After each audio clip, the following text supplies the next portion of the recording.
Ni kuombe uchukue sekunde chache kusubscribe DML Digital ili kupata reports zetu zote kali kila siku. Asante. Usiku wa Januari 19, 2026, Chama cha Demokrasia na Maendeleo, Chadema, kimepata pigo kubwa kufuatia kifo cha muasisi na mmoja wa nguzo muhimu za chama hicho, Mzee Edwin Mtei, aliyefariki dunia akiwa Tengeru, jijini Arusha. Taarifa ya msiba huo imethibitishwa na makamu mwenyekiti wa Chadema Tanzania Bara, John Heche, kupitia ukurasa wake wa Instagram, ambapo alieleza kuwa familia imethibitisha kifo hicho na kwamba chama kitatoa ratiba na taratibu za mazishi baadaye. Akizungumza kuhusu msiba huo, Heche aliandika: "Tumepokea taarifa kuwa muasisi wa chama chetu, Mzee Edwin Mtei, amefariki usiku wa Januari 19, 2026. Chama chetu kitatoa taarifa kamili za msiba kesho asubuhi." Heche aliongeza kwa kutoa pole kwa familia, ndugu, jamaa na marafiki wa marehemu, akisisitiza mchango mkubwa wa Mzee Mtei kwa taifa na chama.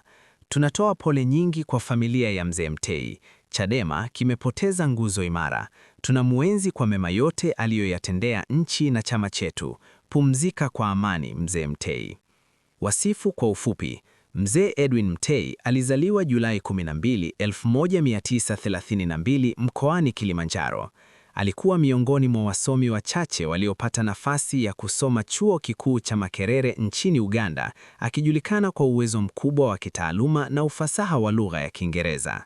Mwaka 1967 aliteuliwa na hayati Mwalimu Julius Kambarage Nyerere kuwa gavana wa Benki Kuu ya Tanzania BOT, nafasi aliyotumia kufanya mageuzi muhimu ya kiuchumi, ikiwemo kuandaa na kukuza wataalamu wengi wa uchumi kupitia mafunzo na ushauri wa sera za kiuchumi kwa serikali.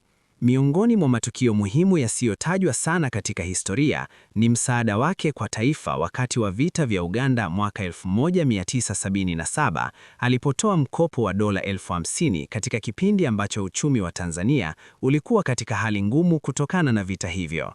Kifo cha Mzee Edwin Mtei ni pigo kwa siasa za Tanzania na mchango wake utaendelea kukumbukwa katika historia ya taifa na Chadema.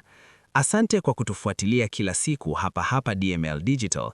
Ni kuombe uchukue sekunde chache kusubscribe channel yako. Bye bye.